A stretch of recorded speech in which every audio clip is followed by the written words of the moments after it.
Kalau aku mati, maka kematian ini berhenti berbuat dosa. Orang beriman tak pernah sedih. Kalau dia mati, berhenti buat dosa. Kalau bertambah pahala. Andai Abdul Somad esok pagi masih hidup, bertambah pahala, dia akan tazkirah, dia akan bagi pelajaran. Andai Abdul Somad mati malam ini, alhamdulillah, berhenti melihat dosa. Dosa apa? Masuk airport, dosa. Masuk ke plane, pesawat terbang, dosa. Dosa apa? Dosa mata. Takkan tak kita tengok.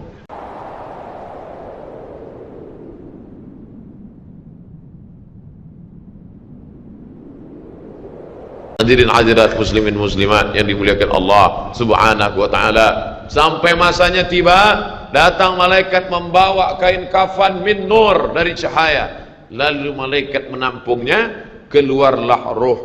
Sejuk terasa dari kaki, naik ke atas, naik, berhembuslah dia dari mulut.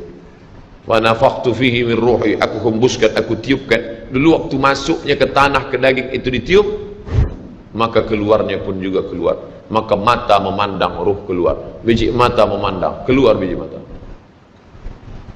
Makanya orang yang mati itu matanya terbuka.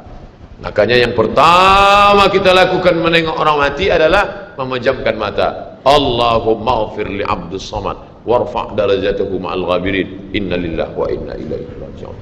Makanya saya jarang-jarang datang bila ada sebut, Ustaz ada orang meninggal dunia, sudah lama, baru sejam, nanti saya datang. Sebab apa? Saya takut nak pejamkan mata dia. Agak-agak sudah dipejamkan orang, baru saya datang. Saya datang, dah 3 jam, 4 jam, alhamdulillah saya datang. Belum tutup lagi. Iya. Kenapa? Menunggu Ustaz Somad. Paksalah saya tutup. Allahumma ighfir li fulan ibn fulan warfa' darajatahu ma'al ghabirin, inna lillahi wa inna ilaihi. Mana istri yang katanya sayang, kaulah bulan, kaulah bintang, setengah nafasku pergi, buah hati belayan jiwa. Ketika roh ada dari jasad, memang betul kata dia sayang, tapi manakala roh keluar dari jasad, dia pun takut menengok mata kita. Dia takut menengok kita. Dia takut jam pukul 2 malam, jam 1 tutup balik. Na'udzubillah. Begitulah kalau kematian sudah tiba. Sampai pada akhirnya dia tutup, innalillah wa inna ilaihi raji'un. Selepas itu roh pun keluar, dibawa. Kalau dia baik, roh itu dibawa, dimasukkan ke dalam kain kafan min nur. Hadis riwayat Ahmad bin Hanbal. Lalu dibawa oleh malaikat sampai ke pintu langit. Malaikat bertanya, inikah orang yang amalnya selalu dibawa pagi, dibawa petang? Inikah orang yang amalnya selalu dibawa hari Kamis? Inikah amalnya yang selalu dibawa pada bulan nisfu Sya'ban? Ya, inilah orangnya. Kam min masyhurin fil ardi walam yakun ma'rufan fis sama. Bukan hadis. Berapa banyak orang yang namanya masyhur di bumi, tapi malaikat tak mengenal dia. Tapi berapa banyak orang yang tak masyhur di bumi, tapi malaikat mengenal dia. Mengapa? Karena amalnya pagi dan petang dibawa oleh malaikat. Orang ini mana? Belum datang. Orang ini mana? Belum datang. Orang ini mana? Belum datang. Disambut dia, disambut kedatangannya. Masya Allah, tabarakallah. Mudah-mudahan kita termasuk orang yang disambut oleh malaikat karena amal soleh kita. Maka bila saya datang di suatu majlis, malam tadi datang di Shah Alam, orang menyambut ramai. Malam ini datang ke Masjid Muaz bin Jabal, ramai. Esok malam di Terengganu datang, tak tahu entah ramai entah tidak. Ramai. Dalam hati, hai Abdul Somad, apakah malaikat akan menyambut engkau nanti juga dalam keadaan ramai? Kalau engkau ikhlas, iya. Tapi kalau tidak ikhlas, na'udzubillah. Nabi Isra Mi'raj berjumpa dengan orang yang sudah lama mati. Bagaimana rasa kalian mati? Apa kata mereka? Seperti kambing yang dikuliti hidup-hidup, seperti tebasan pedang di tempat yang sama beratus kali, seperti kail mata pancing yang masuk ke dalam kulit yang basah, ditarik, disentapkan sehingga terikut dagingnya sampai keluar. Makanya selalu kita berdoa, Allahumma hawwin alaina fi sakaratil maut, taubatan qabla al maut, taubat sebelum mati, wa rahmatan indal maut, dapat rahmat ketika mati, wa maghfiratan ba'dal maut, mendapatkan ampunan sebelum mati. Allahumma awin alaina fi sakaratil maut. Makanya doa selamat itu baca pelan. Baca pelan, renungkan. Ini sekarang banyak orang baca doa selamat cepat-cepat. Maut. Apa mau maut aja nih? Saya tak pernah menghafaz doa itu pakai kertas, tak pernah. Wa taubatan qablal maut wa rahmatan indal maut wa maghfiratah, belum pernah. Kenapa Ustaz boleh hafaz? Sebab dulu dibawa oleh ayah, dibawa oleh bunda, dibawa dalam acara tahlil, dibawa dalam kenduri orang mati, dibawa. Tiap hari telinga mendengar Tuan Imam membaca pelan, maka kita ingat. Wa taubatan qablal maut wa rahmatan indal maut. Anak-anak kita ini walaupun mereka lari sana sembang sini, tapi telinga mereka mendengar. Dan anak-anak ini hafaz. Kadang anak hafaz, ibu bapa tak hafaz.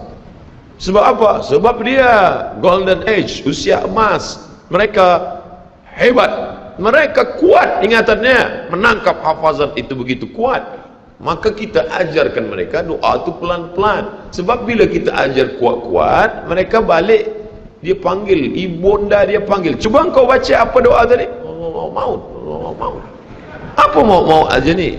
Sebab di Irak banyak orang mati, sebab di Suriah banyak orang mati, di Palestin banyak orang mati, di Rohingya banyak orang mati. Padahal maknanya amat sangat dalam. Allahumma hawwin alaina, ringankan kami fi sakaratil maut. Tidak ada gunanya amal banyak kalau tidak selamat dalam sakaratul maut. Makanya kita selalu minta kepada Allah, Allahumma khtim lana bi husnil khatimah wala takhtim alaina bisu'il khatimah. Allahumma ja'al akhir kalamina, jadikan akhir kalam kami inda tihai ajalina, ketika ajal kami sampai, jadikan akhir kalam kami yang terakhir keluar dari mulut kami qaula la ilaha illallah Muhammadur Rasulullah. Allah. Biasa orang takbir ini nak pergi perang, menghadapi sakaratul maut penting juga takbir. Sebab di situ banyak segala macam godaan-godaan. Datang syaitan membawa air, katanya menjelang sakaratul maut itu haus, panas, haus, maka datang syaitan membawa air. Engkau sebut nama aku bagi air. Mau? Kata dia. Mau? Engkau mau? Sebut nama aku. Tapi bila iman kita kuat, maka dia tidak akan mampu untuk menggoda kita. Sampai kapan? Setan tak pernah berputus asa. Sampai bila? La atiyannahum min baini aydihim, aku datang dari hadapan. Wa min khalfihim, aku datang dari belakang. Wa an aymanihim, aku datang dari kanan. Wa an syama'ilihim, aku datang dari kiri. Datang dia, datang dari hadapan, datang dari belakang, datang dari kanan, datang dari kiri. Oleh sebab itu yang banyak tuan-tuan yang ada berada di sini, orang berzikir semua. Subhanallah, subhanallah, subhanallah. Kenapa? Dengan zikir itu maka larilah jin-jin setan yang ingin mengganggu. La'ughwiyannahum, aku akan goda mereka, aku akan sesatkan mereka. Berapa lama? Madamat arwahuhum fi ajsadihim, selama ruh ada dalam jasad, aku tak akan pernah berhenti sampai akhir keluar jasadnya dalam keadaan mati, tidak menyebut Allah Subhanahu wa taala. Itulah punca mereka. Makanya kita selalu berzikir. Esok pagi terjaga dari tidur automatically, karena kita sudah programkan di kepala kita, manakala terbuka, alhamdulillahilladzi ahyana ba'da ma amatana wa ilaihi nusyur.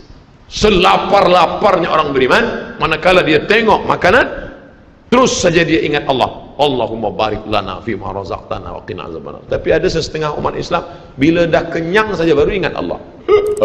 Alhamdulillah. Bila tak kenyang tak ada ingat Allah SWT. Na'udzubillah. Oleh sebab itu maka inilah hidup yang singkat ini. Bila pernah kita bersedekah, itulah yang akan menolong. Laula akhartani ila ajalin qarib, kalau engkau beri aku umur panjang ya Allah, apa yang akan kulakukan? Fa as-sadaqah, aku akan bersedekah. Wa akum minas salihin, aku ingin beramal saleh. Malam ini tajuknya Masya Allah, ini tazkirah terakhir, ini tazkirah akhir, last, dan tajuknya pun akhir pula. Mudah-mudahan ini tazkirah terakhir, tapi bukan terakhir bagi saya. Andai mati, tidak masalah. Allahumma ja'al hayata ziyadatan li fi kulli khair.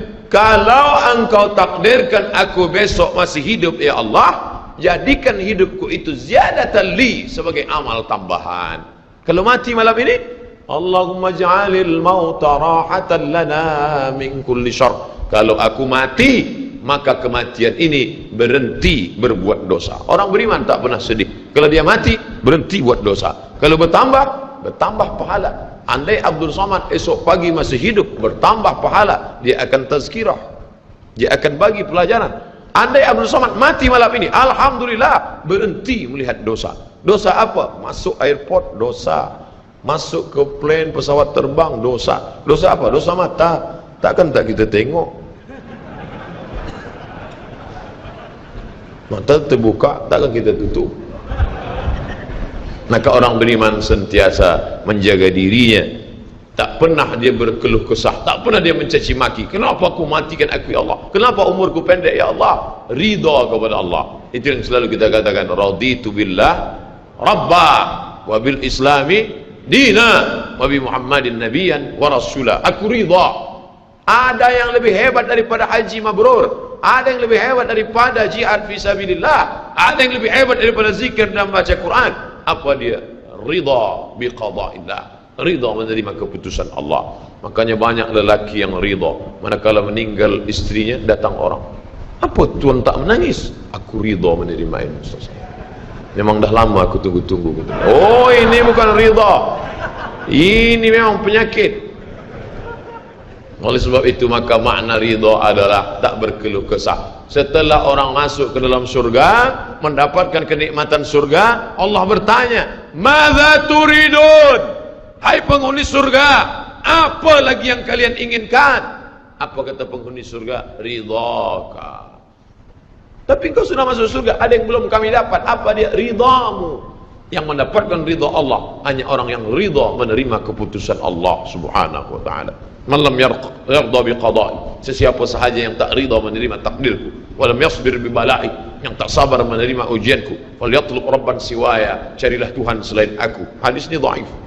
Tapi untuk targhib wa tarhib, untuk berikan semangat beramal, untuk fadail amal boleh dipakai, kerana ia bukan masalah akidah, bukan masalah halal haram. Jangan permasalahkan masalah. Bila kita sudah beramal, sudah baik, tak usah berkelahi masalah khilafiyah, masalah kecil-kecil, masalah sepele, masalah remeh-temeh. Kerana ini hanya akan merosakkan hati kita sahaja. Berapa banyak hati rosak disebabkan masalah-masalah. Assalamualaikum warahmatullahi, Assalamualaikum warahmatullahi. Apa salam-salam ni? Padahal hati sedang lembut. Selama ini dia berzina, selama ini dia minum khamar, selama ini dia mabuk, tak ada pernah orang marahkan dia. Tiba-tiba dia dah taubat, dia masuk masjid, Assalamualaikum warahmatullahi, Assalamualaikum warahmatullahi. Dia nak salaman, apa salam-salam? Tak boleh salam selepas sembahyang. Ini bid'ah, wa kullu bid'atin dhalalah, wa kullu dhalalatin finnar. Kata dia dalam hati, aku mabuk 20 tahun, tak ada orang bagi tahu mabuk tu haram. Ini aku dah taubat, salam kau kata haram. Ha, kata dia. Dia tinju. Bila sebelum sembahyang tadi belum ada bersalaman, selepas sembahyang baru bersalaman, hukumnya sunnah, mustahab, dianjurkan, disukai, kata Imam Nawawi. Belum sembahyang tadi tak ada salam, sebab dia lambat. Allahu Akbar. Lepas sembahyang dia salam, mustahab, dianjurkan, baik, tak salah.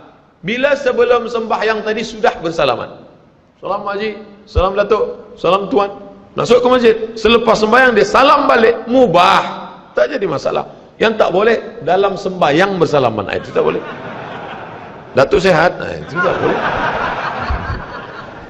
Oleh sebab itu mari kita jaga hati kita yang dah baik, yang dah elok ni, jangan dirosakkan hanya kerana masalah-masalah kecil, masalah-masalah khilafiyah. Melunakkan hati. Kayu patah boleh disambung, kaca retak boleh direkat, tapi hati rosak, kemana obat akan dicari. Oleh sebab itu memperbaiki dengan akhlak. Al-adab fauqal ilmi. Adab lebih tinggi daripada ilmu. Tak ada guna banyak ilmu, banyak kaji, banyak, tapi menyakitkan hati orang. Ada yang lebih hebat daripada ilmu. Apa dia? Adab. Al-adab fauqal